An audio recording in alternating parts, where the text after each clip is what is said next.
My boss's boss looked at me and said, "Craig, you look like a bum." Welcome to Executive Evolution. I have over 25 years of leadership experience in corporate America. I learned a lot of lessons the hard way, and I created this podcast so that you won't have to. In that early stage of our career, we tend to think we know a lot of things. We have a lot of confidence that's not really born by any kind of experience. And that was me early on, one of my very first jobs, actually my very first job where I actually got a salary. And I thought I knew it all. I was hanging out with the cool kids. I thought I had it figured out. And I really also had made it clear I wanted a career in this field. And my boss's boss pulled me in one day, and we'd been close, and he'd known me for a long time. And as I came up through the ranks, and he said to me, "Craig, if you really want to make a career out of this, there's a lot of things you got to change. And first, quit looking like a bum. You can dress up, you can put on a tie and show up." For those of you who aren't used to it, this was way back in the 80s when we used to wear ties to work. But there was a lot in that about professionalism. And it was presented a way that he kind of took me under his wing. He helped me figure out how I wanted to be as a professional. And he was there to guide me and give me advice. And it was such a crucial part of my career because I can really trace back to that moment as a moment where I really started to see my own career growth. And that's an experience shared by Phillip Wambsganss, the president of HESC, Higher Education Servicing Corporation. And he shares a story of mentorship for himself and a lot more. So let's jump right in and hear the story of his executive evolution. Phillip, welcome to the Executive Evolution Podcast. I'm so glad to have you here today. Thank you, Craig. Excited to be here. Yeah, we've been working together for several years, so I'm excited to we've never really dove into leadership that much about what's going on your side, although I know you've done a great job with HESC leading all these years and really taking them to some exciting heights. So I'm excited to really dig into your leadership philosophies today. Are you ready to go? I'm ready. All right. Well, let's jump in with the lightning round that is never a lightning round. So first question, what is the best book on leadership that you have ever read?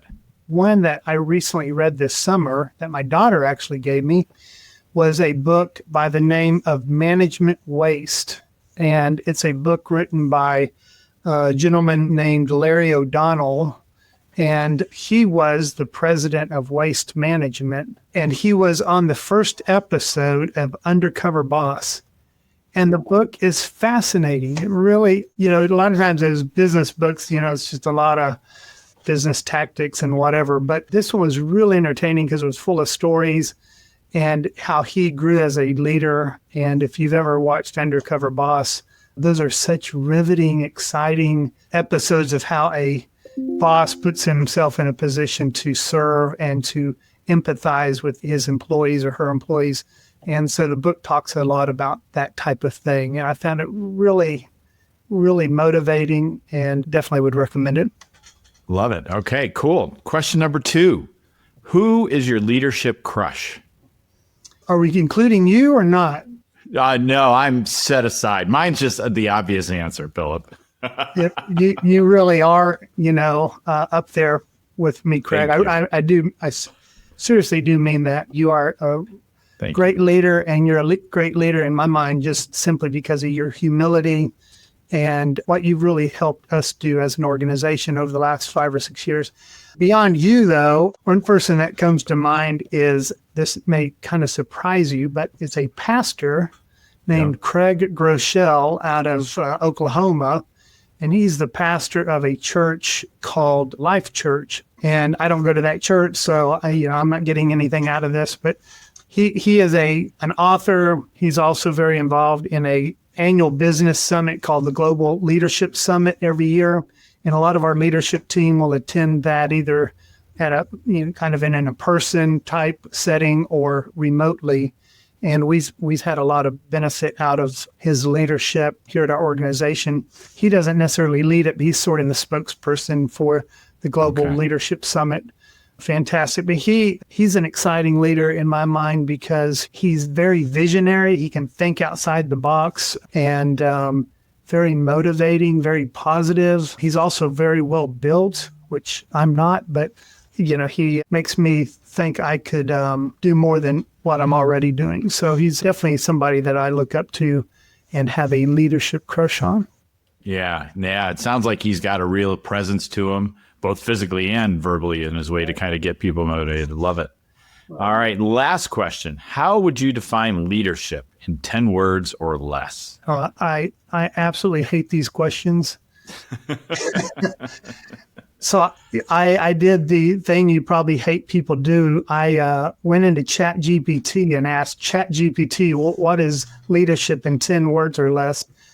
And actually it came back with nearly this answer, and I kind of modified it a bit, but I really do identify and like the response that I got from ChatGPT plus adding a little bit to it. But basically what I got was the ability to influence and guide others towards what it said was a common goal. And I didn't like that. And so what I would say is the ability to influence and guide others towards a goal or vision. And sometimes in my mind, what we're leading people through isn't common. They're not coming along for the fun of it. You almost sometimes have to convince them that this is the direction we're going, like it or not. And over time, if they're a good employee, they will agree to go forward with you. But yeah, that would be my belief in leadership, the ability to influence and guide others towards a goal or vision. No, and I like how you said that. I think it's really hard because I have some clients, not you, but I have some clients who want to kind of crowdsource the vision. Oh, I want to get 6 people in the room and we're going to work together to kind of create the vision. And it's hard because it's got to be one person's vision, preferably the leaders, right?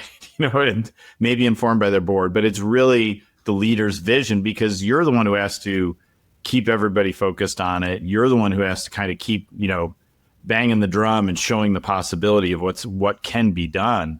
And if it's kind of broadly outsourced, if you don't fully believe it and you've compromised the vision, now you're going to have a hard time. So I think it's so important to do that. And I think that's something I've always, whenever I share the story anonymously of the work that we've done, it's just like you set that vision 5 or 6 years ago and we just never gave up on it. And you just kept saying, we're going to do this. And then ultimately the amazing thing is when you do that, you get there. Right? That's crazy, but it's true. Yeah, you're right.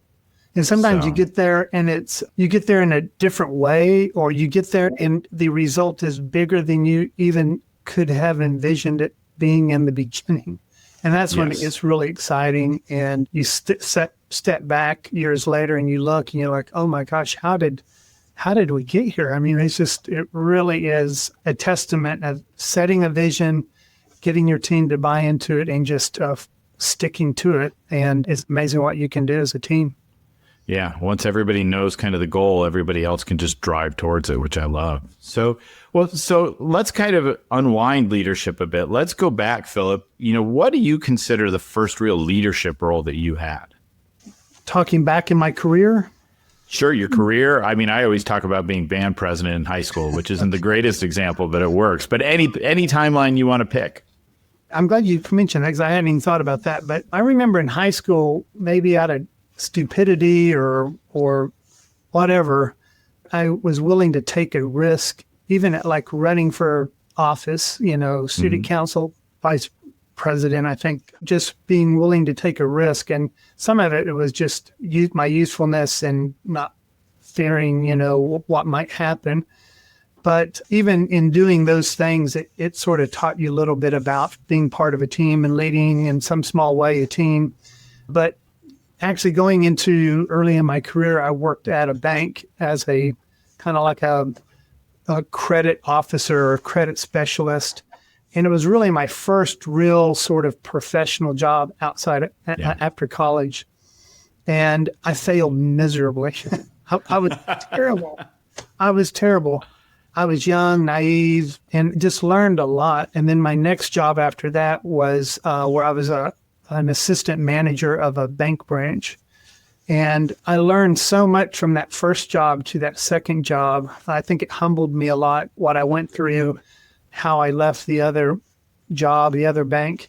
And I learned a lot. If I were to grade myself from that first bank job to the second bank job, it was just apples and oranges. And I think it's because if you take the effort and not assume all the answers all the time, I think you can learn from your past experiences. And I look back on that first bank job and kind of embarrassed in some of the things I did and how I felt like people owed me things. And in that second job, I'm really proud of the job I did and grade myself completely different in that second job versus the first. And when you went through that transition, was there somebody in that second job that helped? Was there a mentor or a boss who maybe helped guide you into how to lead in that first role? That is a really good question, because where I got so sort of sideways on the first job was the management that I had over me. I felt like, other than one person, that didn't feel like they really cared about me. It was all about the job, and almost sometimes felt talked down to at times, and my role was diminished. I felt like, again, some of this was a maturity issue, but that's how I felt. And as a result, I sort of pushed back on that. And the second job, my branch manager over me was just the most amazing, brilliant man that I probably ever worked for directly, and just so encouraging, and always would sort of prop me up and tell me, I was doing a good job, and recognize me on just little things. And I think, I had never thought about it, but maybe that's why I performed so much better in that second job, beyond learning from the first, was the leader above me was pulling me along and encouraged me a whole lot better. Yeah, that's so interesting, because I think in those early leadership roles, when we have that person who takes us under their wing and advises us and mentors us and tells us, I can think of a guy that I worked for at the University of Florida, Rick Wilder, and he just pulled me aside and he just said, he's like, look, man, here's how it is. If you want to succeed, this is what you got to focus on, and quit focusing on this other stuff. And really, from everything, from the way I was showing up dressed to the way I was showing up to meetings to everything. And I don't think I would have ever made the early career leaps had I not had his input and advice that early on to kind of say, this is what you need to be thinking, right? Because otherwise, when we're young, we think we know everything, right? When you're 24, 25, it's rough. You must have trusted him and weren't threatened by him in any way, for him to be able to point out things like that. Because it's real easy to point out sort of what may be construed as something negative in somebody and then take offense to it, rather than to appreciate you pointing out ways they can do better, perhaps. And that's a gift that he must have had. He did. Well, I think it came from a place of genuine interest in me, not like you're embarrassing the company. It's, I see something in you, and if you can get these rough edges, you've got a lot of potential. But you've got to kind of work on these three things. And that's what it was, right? I didn't feel spoken down to. I felt lifted up, right? But you're right. A lot of people, even in leadership roles, are not great at that, right? It's just like, it's demeaning, and it's like, you can't dress like that. You can't show up like that. And I mean, I've had my moments where I've been that boss too. And I know that. And I'm not always proud of it. But it's a different thing, right? It's a hard thing to have that. So that was really, though, it sounds like kind of a springboard for you to see the potential of what you could be doing in different companies. Yeah, absolutely. He was a good boss, and I miss him. So now we fast forward. Well, actually, before that, let me ask you, what was your big takeaway from that time? Like, what was like the one thing that you really took away from that to say, I want to be more this, or I don't want to be that? What kind of pulled that out for you there? I'm an introvert, so I think one of the good things about being an introvert is I do a lot of self-reflecting, and almost sometimes too much. If we're not careful, you self-reflect too much, and you can almost overanalyze things and overanalyze a conversation and overanalyze, oh gosh, did I offend somebody, sort of thing. But the good side of it is that you self-reflect a lot, or I do. And so I knew the person that I left that first bank as was not the person I wanted to be going forward. And it's about changing your mindset. And I even have to watch this even today, even with, with things in our company going well and a lot of the success we've had over in recent years. I have to be careful not to fall back into some of those same traps of kind of seeing things half empty. And I'm sort of naturally somebody that sees things half full. But if I'm not careful, I can fall back into the traps of looking at things half empty. And when I left that first job, I was just really negative. I was looking at situations negatively. I was looking at several of my superiors negatively. And in retrospect, I didn't want to do that going forward. And so I made a conscious effort. I'm going to go into this new job with a new approach, with more of my normal ways of dealing with people and dealing with situations. But, it took conscious effort to do that. Oh, yeah. Well, so let's kind of fast forward. So now here you are, HESC president. In this role, you have a big team, kind of a team that was really big, through some challenges, shrunk, and then grew again. You guys are growing. What are the big leadership challenges in your organization for you right now?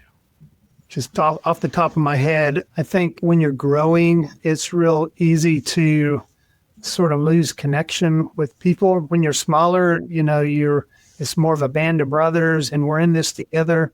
And as you grow, you have to sort of create new leadership structures, which we've recently gone through.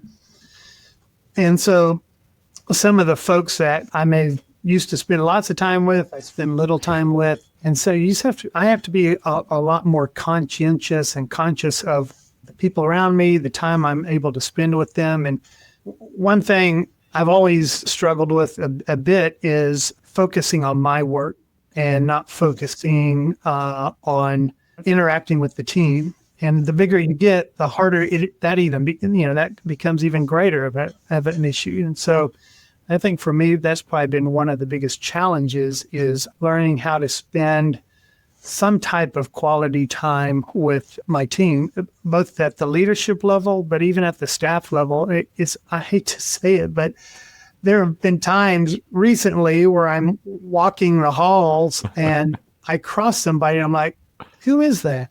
I don't even know who that person is. And we're not that big of a company. We're actually a pretty small company in the whole scheme of things. And it's embarrassing, and it shouldn't be that way. And so I consciously have to think, okay, how can I be a better boss to everyone in the company at some degree, and interacting with my staff at a little higher level. The other thing, related to that is I spend more time with the people up here than I probably do with my own family. But it's disappointing at times when I don't even know what's happening in their own lives. And that's just something that I want to change over time. Is I want to know more about what's happening in my staff's life. And that's one of the exciting things, and not to backtrack too much here, but that whole undercover boss idea is that when these bosses get to know their staff and their stories, it just breaks their heart to know that what they may be dealing with. And I've got to make myself more available to my team. Even the bigger we get, just more of an effort I have to put in making sure I do that. Yeah, no, the whole time you were talking about that, I was just thinking about your earlier comments about undercover boss. It's like, that's exactly what you're talking about. It's hard. So maybe you just need to get a wig and some contact lenses and a fake nose and just go down and apply for a job in the front end, right? And see what's going on. So no, but those are real things, right? Because the company grows, and it doesn't have to grow that big before you're starting to realize I'm 2 and 3, layers removed maybe from people. I didn't remember the day this person was hired because we're hiring at a pace now that I just don't see those people. And so it is a real challenge. So what are some of the things you're trying to do to kind of mitigate that right now? Because I think this is a real problem a lot of leaders have. One of the things I've always been admired people for in general are the people who, when you're with them, they are completely present with you. And you are the most important thing to them at that point in time. And from most people, most leaders, most people in general, I think we're constantly thinking, what's the next thing I got to get to? What's the next thing I need to do? And your mind is racing to the next meeting, to the next call you need to make, to the next email you need to check, and you're not present. And so that's one thing that I've really been trying to do a better job at. I can't say I've accomplished it yet, but it's something that is on my mind, to be present with people. And I think that's probably, for me, the most important thing. Love it. Yeah. And it's so true, because we spend so much time at work and we're with these people all the time, but we're always within chunks of things. And and, meetings with 6 or 7 people or whatever they are. And it's hard to kind of find that one-on-one time. And I know you all aren't a fully remote workforce, but I wonder a lot, these people who have built these fully remote workforces, how do you execute on that when most of your communication is kind of the way we're talking? And you can build relationships that way, but it's not always the same as, I bumped into this person while I was going to get a soda from the soda machine, and we talked for 5 minutes, and I had a 5-minute deep conversation with them, right, where I got to know something that was going on. But they are always watching. And so, I think that's a key piece. Well, very good. Well, so when you think about those leadership lessons you learned about the attitude to bring to the table and looking things at not half empty and really bringing your full self, how has that kind of grown? Because you've been, I actually don't know this, but how long you've been the president of HESC, how have you kind of seen yourself evolving over just the time you've been there through all the challenges and growth and opportunities that you all have faced? What's been your growth that way? I had a predecessor who had led the company for over 30 years, wonderful lady. And she retired back in 2015. And at that time, she had sort of been preparing me to take over. And I didn't really realize it at the time. But for several years, she'd been sort of preparing me to take her place. And so when that day came, it's, your head's spinning and you're feel qualified and you just feel like you're faking, that whole fake it till you make it sort of thing. Yeah. It was complete fake it till you make it. I'm not sure I've ever made it, but still faking it. But I think, and this all sounds like normal stuff everybody probably talks about, but I think you've got to find ways to decompress. Yeah. And I heard somebody say something, I may butcher it here, but if you're in a job that takes a lot of like muscular energy, if you mow lawns for a living, they say when you're away from that job, you need to focus more on things that work on your mind, things that are more mental. Where if you're doing things like what I'm doing, where I'm just feel like I'm behind a keyboard all day thinking and putting out mental fires and organizational issues and all that, I've got to get away and do something physical. And so for me, it's crazy stuff. It's mowing the grass, and it's live on a little bit of acreage. So we've got animals and things, and just spending time doing physical things is so good for my soul and so good for my mind. So that's one thing that's good for me. I think for a lot of people too, like me, it's getting away, taking trips where you just completely change your environment is just critical for me. And I think just having strong relationships, I have strong relationships through friends outside of work and through our church. We have lots of friends through our church. And then I think the last thing is serving. I think it is so empowering and beneficial when you serve other people in whatever way that is. If that means, serving in a nonprofit organization, serving people in some way, or serving in your church or in your community or helping a neighbor or whatever. I think serving sort of reconnects you to really what's important. So those are a few things that I try to do on a regular basis. Yeah, but just some ways to find that energy to get things back and not always be focused on, because it's when you have your job, it's not a 8 to 5 job. It's constantly something that's there. And it's a very different animal. So very good. Just one last question about kind of your experience. So you were kind of tapped, maybe not always to your knowledge early on, but tapped to be her successor. And I'm going to assume then, so you got promoted from within a group of peers. Mm-hmm. And that was an experience I had as well. Mm-hmm. And I had really good relationships with those peers, as peers. And then suddenly I was their boss. Yeah. And it took me a while. I think it was probably more about me than them. It took me a while to get comfortable being the boss and feeling that. How was that for you? Because that can be a tricky thing. It is. I think that's probably the biggest challenge when you do take over a leadership role from within at any level, even if it's going from a staff to a manager, or from manager to a director to a VP, or whatever it might be. It is a challenge because sometimes you're viewed differently from within. I mean, you may be treated a little differently, but sometimes you may be putting that pressure on yourself as well. But, I think sometimes you feel like you lose that personal relationship with people in some respects, especially if you become their boss. Now you're no longer their friend or their colleague. Now you're their boss, and it just changes the dynamic of the relationship. And it can get really lonely. I think, that saying that the leader is the loneliest position in the company, however it goes. But, being the leader sometimes is a very lonely place because you don't have as many people to go to for help or for guidance or whatever. And people aren't coming to you in the same way they may have before. And so, that is a huge challenge. Yeah, it really is. And you're right. The leadership is sometimes like being surrounded by people all day and feeling totally isolated from it at the same time. Because, it's everybody who comes to you, good, bad.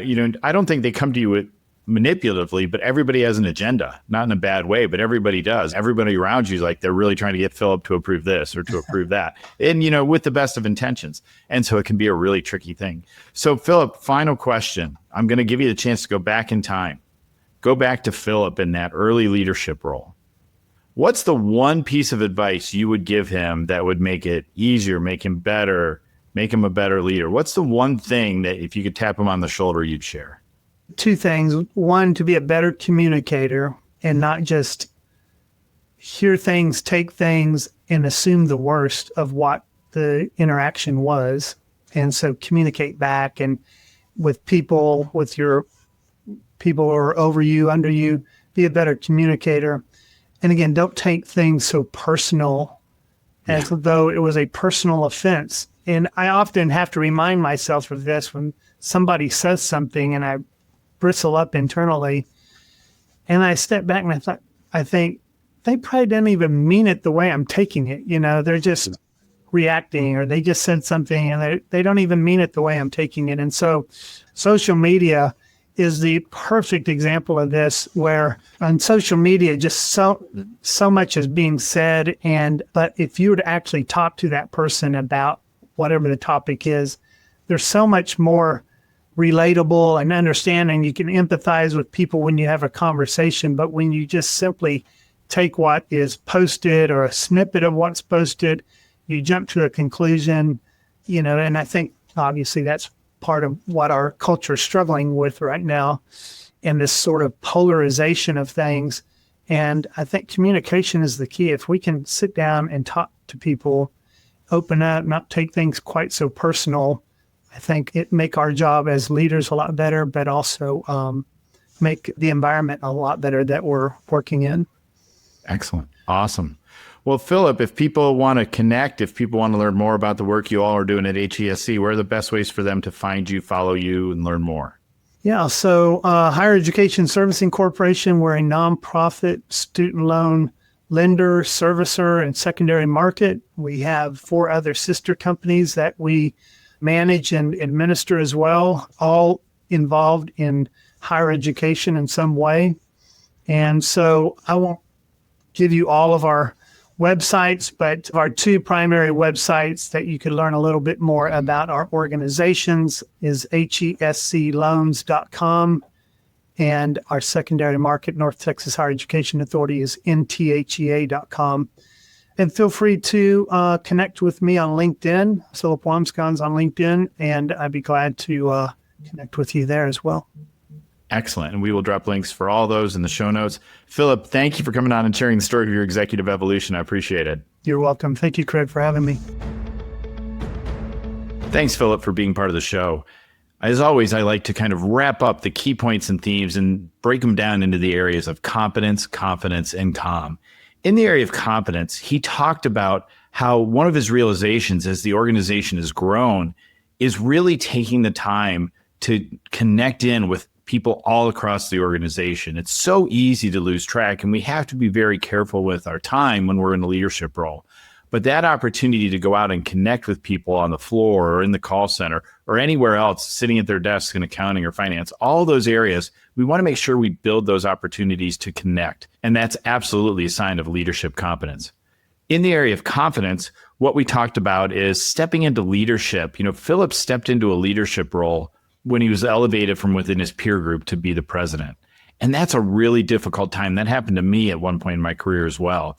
And you have to really balance, one, believing that you can be there and dealing with that imposter syndrome, but also, as Phillip shared, connecting and communicating and keeping those channels open, even though the relationship you have with those people has fundamentally changed. But it starts with your internal confidence.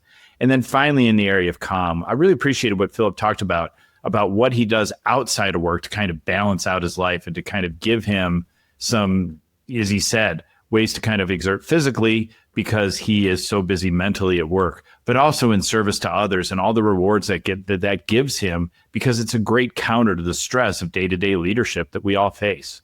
So, Phillip, thank you for sharing the story of your executive evolution. And remember, you can go from being an accidental leader to the greatest leader of all time. All it takes is developing your confidence, competence, and calm. See you next time on Executive Evolution.